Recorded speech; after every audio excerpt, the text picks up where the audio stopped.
Hi, this is Vicki Clark of the VicTats blog and the VicTats podcast, and I'm doing a tutorial on the Tatty Square Ice Drop, and this is the kit that I've posted on my blog to share to celebrate the Palmetto Tat Days, and for you guys to tat along if you'd like. And I've also sent this down as a kit to the Palmetto Tat Days event to put in their grab bag. Now I will be going, so this is pre-recorded just to help you, and because I just decided I was going. Anyways, okay, so the pattern looks like this, okay, and you can either make it double-sided or you can make it single-sided so it can lay flat on the ground. So you could join a bunch of the reason I did it is I wanted it to be kind of like a granny square, and I wanted you to be able to join a lot of motifs together to create a bigger mat. Okay, so you can use the back, put two pieces in there and have it be double-sided like this one, right? Or single-sided like this one. Okay. All right. The gems I'm using are somewhere in the range of about 12 to 14 millimeters, and they're actually from the Dollarama, which is a dollar store here in Canada, and they come on these plastic sheets. They had glue on the back, which I took off, but don't worry, if you're planning on using two together, they will still stick together pretty darn good. So these are the sheets kind of like that they come in on. These are different kinds of gems. Okay, so if you're using a shuttle, you're going to put 1.5 yards of size 20 thread continuous with the ball. So don't cut between the ball and the shuttle, okay? And just on average, you need about 3.5 yards of ball thread. If you're needle tying this, you'll need a little bit more, okay? And so I'm going to move these out of the way, okay? So the way the pattern starts is the first thing we're going to do is we're going to capture the gem inside, okay, and we're going to do that between two rings, okay, and what each ring has is a grouping of 3 picots together. When I make that first ring, what we actually do is we're going to do 6, then 3 picot, 6, 3 picot, oops, 6, 3 picot, 6, but then we only need a 2 picot because we're going to through the process create a 3rd picot. So when you go to make the next ring, the second ring, you're going to leave a space about the same as the picots adjacent to it, next to it, of bare thread. And you're going to start to tat. Now what you're going to do is when you are making this and we start to join the rings together, okay, you're actually going to kind of backtrack. So we've made this last picot, kind of. We'll finish the other half when we get around. So then we're going to go to the next picot. We're going to do a join, okay? And, okay, here we go. Okay, I don't do a, I do a second half of the join when I do joins.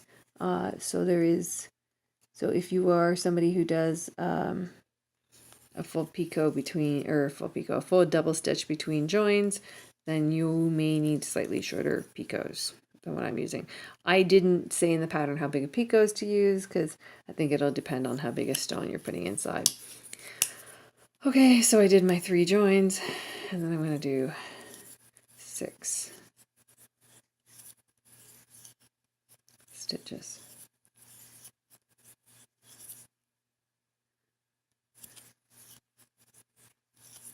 Okay, and then I'm going to join to the next one. Okay, and your ring the first ring one will be, all the little caps will be facing you. Okay.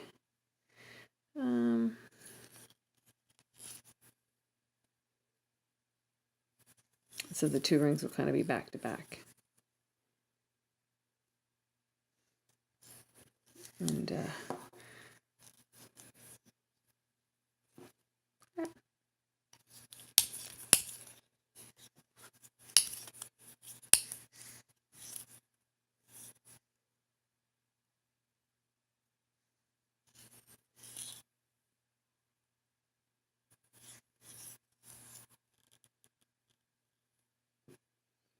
You're going to have to bear with me for a sec while I tat this because I don't have a sample that's done up that's already halfway around. So give me a sec.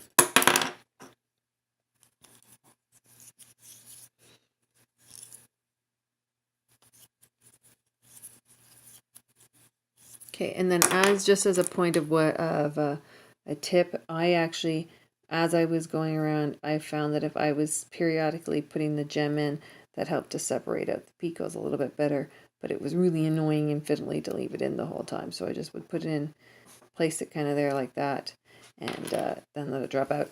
I highly recommend that you do not put this down right now because it's going to cause you a bit of a problem. I'm going to put a pause on here so that you don't have to wait for me to tat all this. Okay.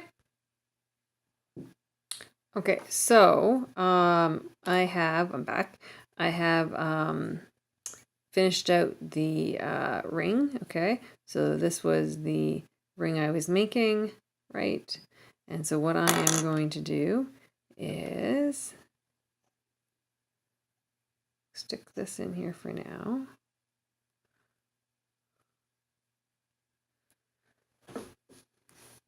Okay.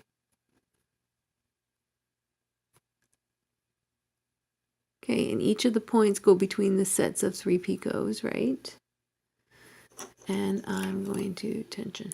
Okay, sorry about the sound effects, but the other thing that I find sometimes helps when you are doing the ice drops when you're tensioning is sometimes you have to just take a peek, like a pick, and pull the thread through a little bit between the stitches just to help get it to come closed.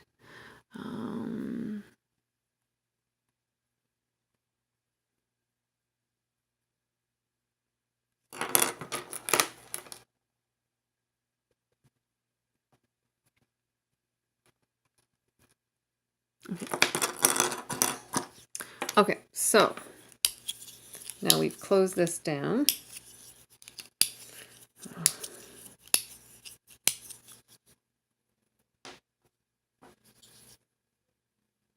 Okay, and we've got something that looks like this. So keep the ring number 2 up, the side that you just finished up. And what you're going to do is, if you see here, we have 6 pieces of string. Each picot makes up 2 strings across, right? And so we need to make the close off that for that 1 picot that we used as a bare space.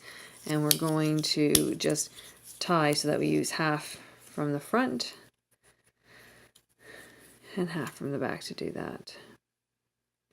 And you just make your first stitch. You kind of do it like that. If you wanted to, you can do just like a shoelace trick or a lock, not a shoelace trick, a lock stitch there just to hold it in place. But what I had found was, let's see if that, will that focus in? No, okay.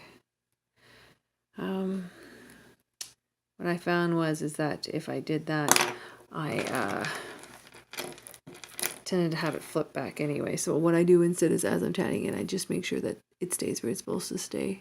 Like the spaces stay where they're supposed to stay. So we have, so now we're going to go into round 1, right? Okay. So we have 1, so there's 1 picot, 2 picot, and then 3 right there, okay? All right. We're never going to join to the middle picot, okay, on this pattern. So if you wanted to, instead of joining it across the way we did, we could have just left on each ring, we could have just done long picot, picot, long picot. Do you know what I mean? And not join that middle picot, okay? So what you're going, and when I describe this, what I talk about is that there are groupings of 3 picots. So I either say to join to the first of the grouping or the last of the grouping. Right, the first picot of the group or the last picot of the group, just for ease of communication. Wow, this thing is just not doing the autofocus I like, but so you can see that kind of there.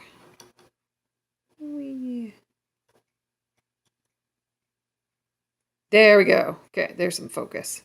Okay, so there's one, there's that last picot, there's the middle picot, and then there's the 3rd picot that we've created with the threads. Okay, so now the pattern says to chain 2, so that first one counts as 1, and then picot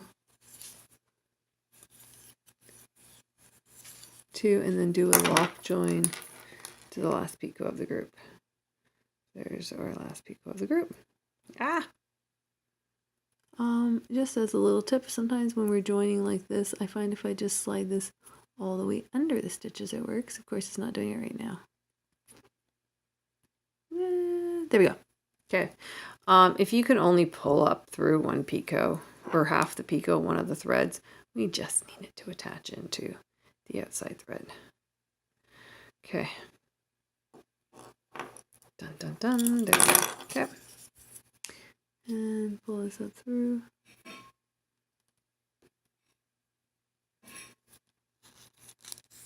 Okay. There. Okay. And then what we're going to do is you're going to tat 6, 1, 2, 3, 4, 5, 6, and you're going to make a self-closing mock ring. Okay,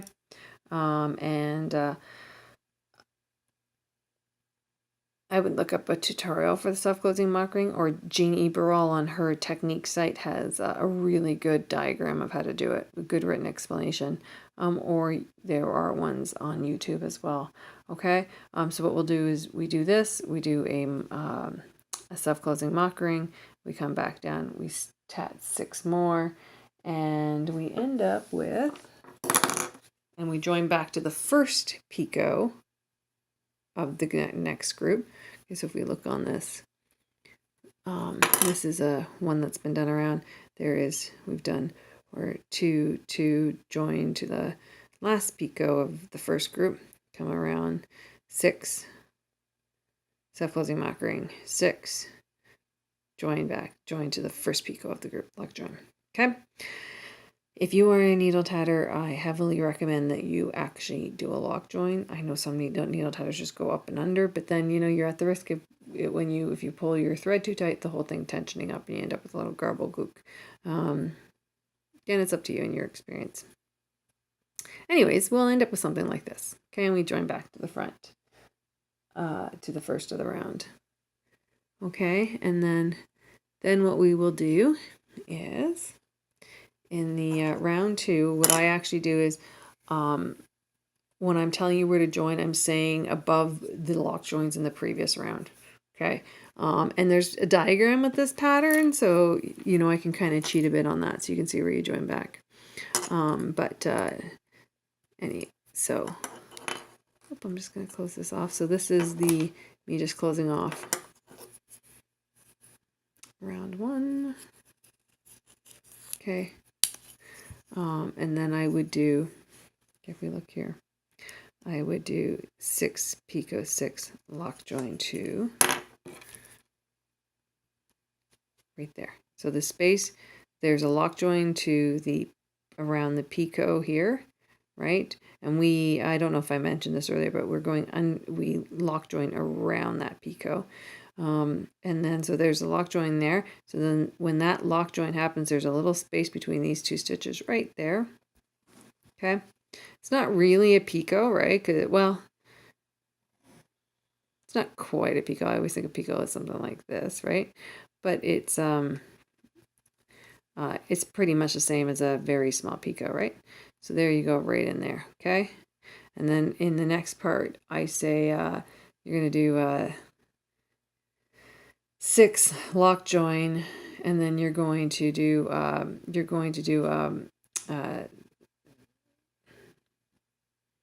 the self-closing mock ring, you're going to do a lock join to there, then you're going to stitch around, join back to here, and then when you come back at the 12, this is the next lock, or sorry, the next join above a lock join.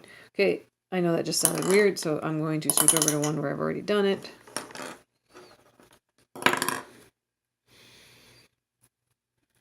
And here we are, again, through the magic of, okay, this is, oop, oh, here we go. This is where I finished round 1. So I started with my 6 picot 6 lock join right above the first lock join. Okay, and then I come around here. I've done a lock join to the self-closing mock ring, the picot on the self-closing mock ring. I come around and I've joined back. So this is actually a type of mock ring, right? Because it looks like a ring, but it's not a real ring. And then we come back down here and join down here. So that is the next lock join. Okay, and then you're going to just finish that around. All right, and when you come all the way back around, you will end up with something that looks, oh, do I have one that's untied? I just had one. Anyways, that looks like this. Okay.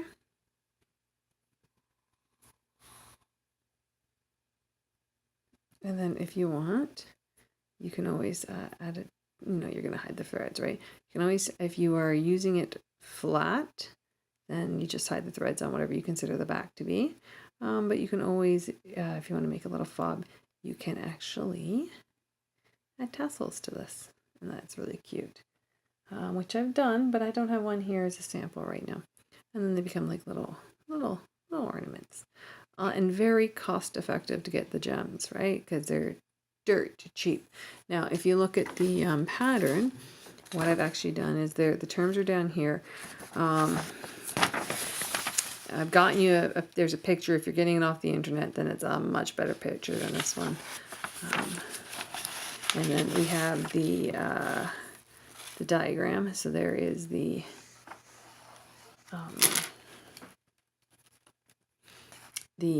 ring here. There's a ring on the back as well that joins together. But it's hard to really describe that two-dimensional or three-dimensional part as a two-dimensional thing, right? So that's why I have the instructions there. And then just a little note, there's a self-closing mock ring. And then when you go into the second thing, you can see that there's the mock ring made on a picot, and there's the diagram. I kind of think that a pattern should have a diagram, a picture, and instructions, just because if you are an experienced tatter, there's some things that you will see and know how that's done. If you're an inexperienced tatter, you may not realize how it's being done. Or even if you are a super experienced tatter, you may just not think the way that the other tatter does. And so, you know, you can be totally, completely lost and just not get it, especially since it's a three-dimensional thing. So that's why I thought I'd show you the video of me capturing the gem. Okay, so tune in 2 weeks. So that will be the weekend of September 22nd, because I will also have one more ice drop, I hope, for the fringe. Pretend you're at the fringe day. Okay? All right. Take care. Bye-bye.